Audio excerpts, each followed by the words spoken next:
ಪ್ರಶ್ನೆಗಳಿಗೆ ನಮಗೆ ತಿಳಿದ ಆನ್ಸರ್ ಬರೆದು ನಾವು ಆಗ್ತೀವಿ ಸೈಂಟಿಸ್ಟ್ಗಳು. ಫೀಲ್ಡ್ ವಿಸಿಟ್ಗೆ ಹೋದಾಗ ಸೀಲ್ ಹಿಡಿಯದಂತೆ ಮಾಡಿದ ರನ್ನಿಂಗ್ ರೇಸ್ಗಳು, ವರ್ಷಕ್ಕೊಮ್ಮೆ ಬರುವ ಗ್ರೂಪ್ ಇವೆಂಟ್ಗಳು, ಎಕ್ಸಾಮಿಗೆ ಬಾರದ ಜೋಶಿಗಳು, ತುಂಬಿಕೊಂಡು ಬಿಟ್ಟವು ನಾಲ್ಕು ಬ್ಲಾಕ್ಗಳು, ನಿದ್ದರಾದವು ವೈರಿಗಳು. ಸ್ಟೇಟ್ ಟೂರ್ ಮತ್ತು all India tour, form size ನ ಬ್ಯೂಟಿಗಳು, ಬಸ್ ಹತ್ತಿ ಮಾಡಿದ ರೀಲ್ಸ್ಗಳು, ಟ್ರಾಲಿ ಎಳೆದುಕೊಂಡು ಓಡಿದ ರನ್ನಿಂಗ್ ರೇಸ್ಗಳು. ಹೀಗೆ ಕಳೆದವು 3 ವರ್ಷಗಳು, ಬಂದೇ ಬಿಟ್ಟವು ಎಕ್ಸಾಮ್ ಇಲ್ಲದ ಸೆಮ್ಮುಗಳು. ಮುಗಿದವು ರಾವೆ ಮತ್ತು KFD ಅಟ್ಯಾಚ್ಮೆಂಟ್ಗಳು, ಜನರೊಂದಿಗೆ ಬೆಸೆದುಕೊಂಡವು ಹೊಸ ಸಂಬಂಧಗಳು. ಡಿಗ್ರಿ ಎಂಬ ಪುಸ್ತಕದಲ್ಲಿ ಫ್ರೆಂಡ್ಸ್ಗಳು, ಇಂಪಾರ್ಟೆಂಟ್ ಚಾಪ್ಟರ್ಗಳು, ಸುಖ ದುಃಖದಲ್ಲಿ ಭಾಗಿಯಾಗೋರು ಇವೆ ಸ್ಟೂಪಿಡ್ಗಳು. ಈಗ ಉಳಿದಿರುವುದು ಕೆಲವೇ ದಿನಗಳು, ನೆನಪಾಗಿ ಉಳಿಬಿಡುತ್ತವೆ ಕೂಡಿ ಕಳೆದ ಕ್ಷಣಗಳು.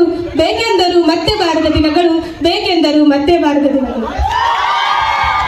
Thank you. ಇಷ್ಟೆಲ್ಲ ಅರೇಂಜ್ ಮಾಡೋದಕ್ಕೆ ನಮ್ಮ ಜೂನಿಯರ್ಸ್ಗೆ ಥ್ಯಾಂಕ್ ಯು. ನಿಮ್ಗೆಲ್ಲರಿಗೂ ಥ್ಯಾಂಕ್ ಯು. ತುಂಬಾ ಚೆನ್ನಾಗಿರ್ತಾರೆ.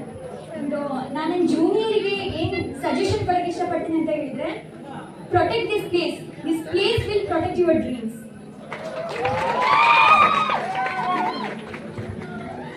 ಐ ಥಿಂಕ್ ಹೆಲ್ದಿ ಇಂಟರಾಕ್ಷನ್ ಇರಬೇಕು ಜೂನಿಯರ್ ಮತ್ತೆ ಸೀನಿಯರ್ ಮಧ್ಯೆ. ನಾನು ಫಸ್ಟ್ ಟೈಮ್ ಸೆಕೆಂಡ್ ಇಯರ್ ಅಲ್ಲಿ ಯೂತ್ ಫೆಸ್ಟ್ ಪಾರ್ಟಿಸಿಪೇಟ್ ಮಾಡಿದ್ದು, ಅದಕ್ಕೆ ಕಾರಣ ನಮ್ಮ ಸೀನಿಯರ್ಸು. ಅವ್ರು ನನ್ನ ಜೊತೆಗೆ ಹೆಲ್ದಿ ಇಂಟರಾಕ್ಷನ್ ಮಾಡಿದಾಗ ಗೊತ್ತಾಯ್ತು ನಾನು ಕ್ವಿಜ್ ಮಾಡ್ಬೋದು, ನಾನು ಲಿಟ್ರಲಿ ಒಂದು ಸಾಂಗ್ ಐತೆ ವೆಂಕಿ ಡ್ಯಾನ್ಸ್ ಮಾಡೋಕ್ಕೆ, ಇನ್ನೊಂದು ಸ್ವಲ್ಪ charge. Thank you so much.